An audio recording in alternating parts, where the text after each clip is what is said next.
नमस्कार। Group theory की lecture series में आपका स्वागत है। ग्रुप थ्योरी में हम साइक्लिक ग्रुप के बारे में पढ़ रहे थे। आज के लेक्चर में हम the structure of cyclic groups यानी साइक्लिक ग्रुप का स्ट्रक्चर कैसा होता है, इस पर चर्चा करेंगे। सबसे पहले एक बार रिकॉल कर लेते हैं साइक्लिक ग्रुप की डेफिनेशन को। यानी कोई group G is cyclic if there exist an element A in G such that G is generated by the element A।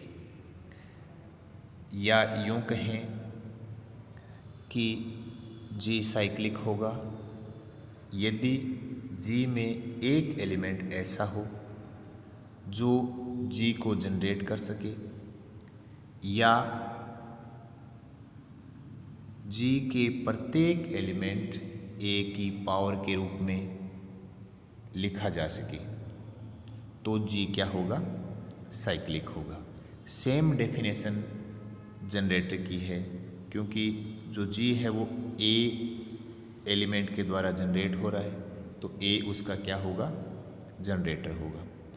तो जो जनरेटर है वो उस ग्रुप को जनरेट करता हो या उस ग्रुप के सारे एलिमेंट्स जनरेटर की पावर के रूप में लिखे जा सके। और इससे पहले वाले लेक्चर में हमने देखा था कि प्रत्येक साइक्लिक ग्रुप क्या होता है? अबिलियन होता है।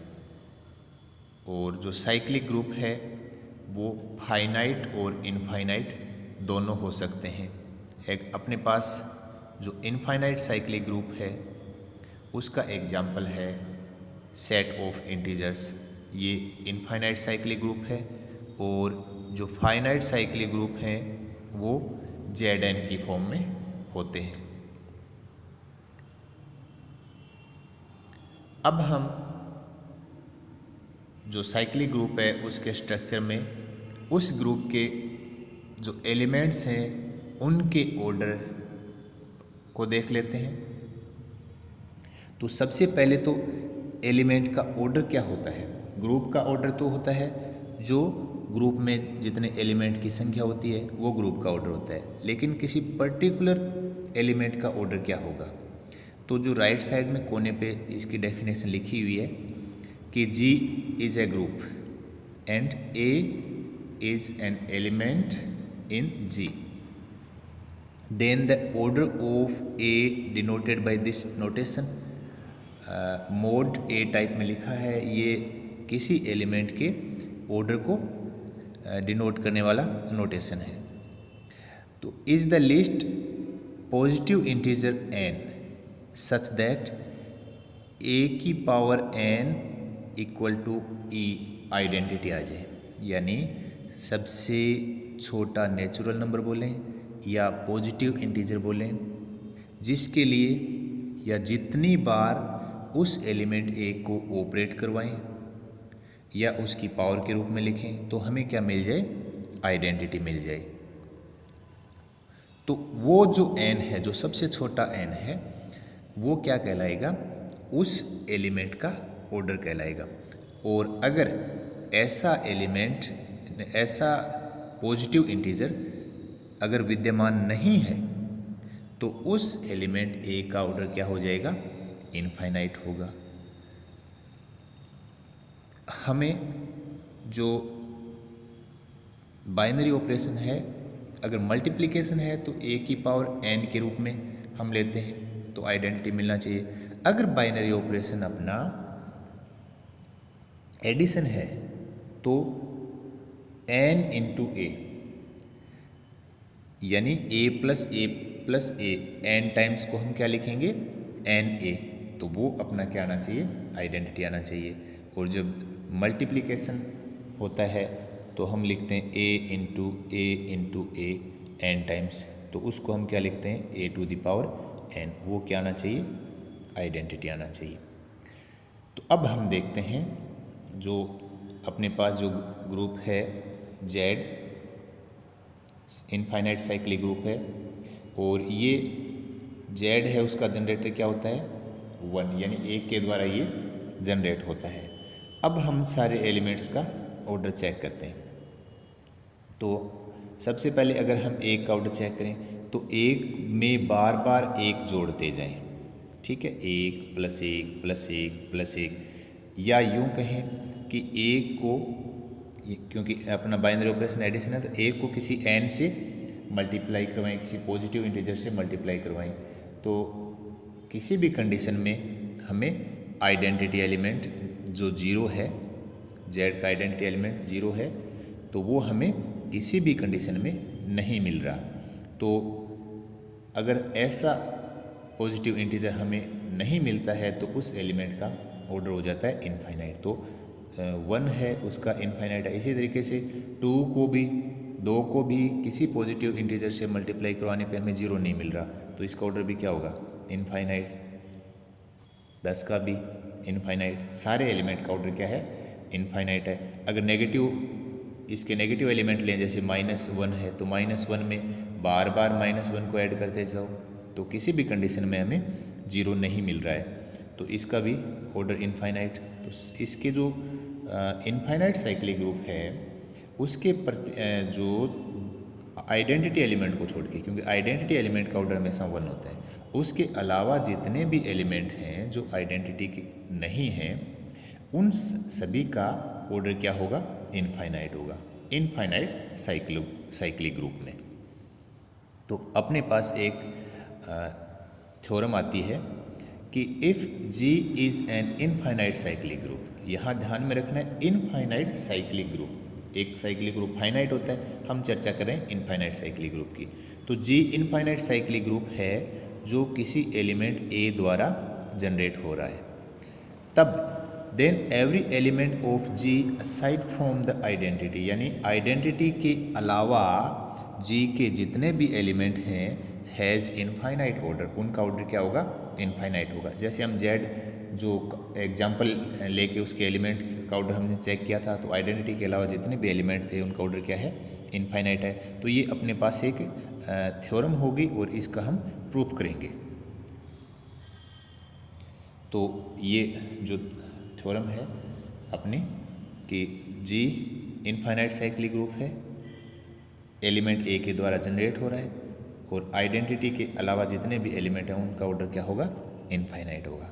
हमें ये प्रूव करना है। तो सबसे पहले हमने, क्योंकि हमें G इनफाइनाइट साइक्लिक ग्रुप दिया हुआ है, तो मान लेंगे कि let G be an infinite cyclic group, ठीक है। तो ये दिया हुआ है, ये हमने लिख दिया। और साइक्लिक ग्रुप है तो वो किसी न किसी एलिमेंट द्वारा जनरेटेड होता है, वो तो उसको जनरेटेड बाय A, यानी G जो इनफाइनाइट साइक्लिक ग्रुप है वो A से जनरेटेड है। A से जनरेटेड होने का मतलब है कि उसके एलिमेंट, सारे एलिमेंट को A की पावर के रूप में लिखा जा सकता है, यानी G = A to the power n, और n कहाँ से होगा, सेट ऑफ इंटीजर्स में से। तो ये तो साइक्लिक ग्रुप की डेफिनेशन से हमने यहाँ तक लिख दिया। इसके बाद हम क्या करेंगे, कोई एलिमेंट, आर्बिट्रेरी एलिमेंट लेके चलेंगे जो आइडेंटिटी नहीं है और उसका ऑर्डर इनफाइनाइट हमें प्रूव करना है। तो हमने G एक एलिमेंट ले लिया, ठीक है। G कोई एलिमेंट है कैपिटल G में, और G आइडेंटिटी नहीं है, क्योंकि हमें आइडेंटिटी के अलावा जो एलिमेंट है वो लेने हैं, तो आइडेंटिटी G नहीं है। अब G कैपिटल G का एलिमेंट है, और इस कैपिटल G के एलिमेंट को A की किसी पावर के रूप में लिखा जाएगा, तो G को भी A की किसी पावर के रूप में लिखा जाएगा। मान लो G = A to the power m, और m वहाँ पे क्या होता है, अपना इंटीजर होता है। साथ में G आइडेंटिटी नहीं है, G आइडेंटिटी नहीं है तो m ≠ 0 होगा, क्योंकि सिर्फ आइडेंटिटी ही एक ऐसा एलिमेंट है जिसके लिए m 0 हो जाएगा।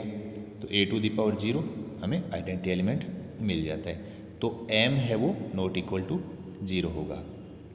अब हम जो g है उसकी जो पॉजिटिव पावर है वो चेक करते हैं। तो हमने कोई नंबर ले लिया k, ठीक है, k ले लिया, तो g को k टाइम्स ऑपरेट करना है, तो g की पावर k का मतलब हो गया, इसकी वैल्यू पुट कर देंगे am की पावर k, जिसको हम क्या लिख देंगे a की पावर m इंटू k। तो ये हो गया। आइडेंटिटी होने के लिए क्या आना चाहिए, m के इक्वल टू 0, यानी a की पावर 0 इक्वल टू आइडेंटिटी होता है। तो a की पावर m के यानी a 0 कब होगा, जब k 0 हो, क्योंकि m तो अपना 0 है नहीं।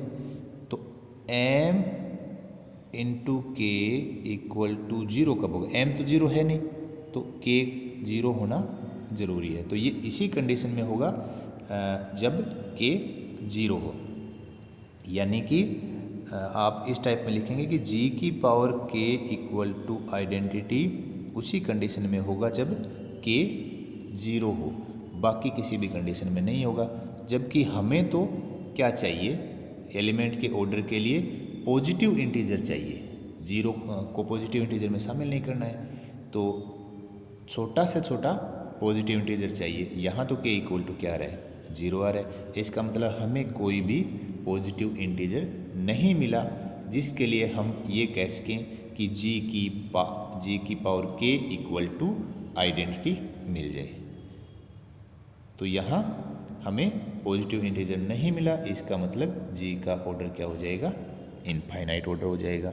और g अपना क्या है, इसका आर्बिट्रेरी एलिमेंट है जो आइडेंटिटी के इक्वल नहीं है। इसका मतलब हर एलिमेंट जो आइडेंटिटी के इक्वल नहीं है उसका ऑर्डर क्या होगा, इनफाइनाइट होगा। Thank you.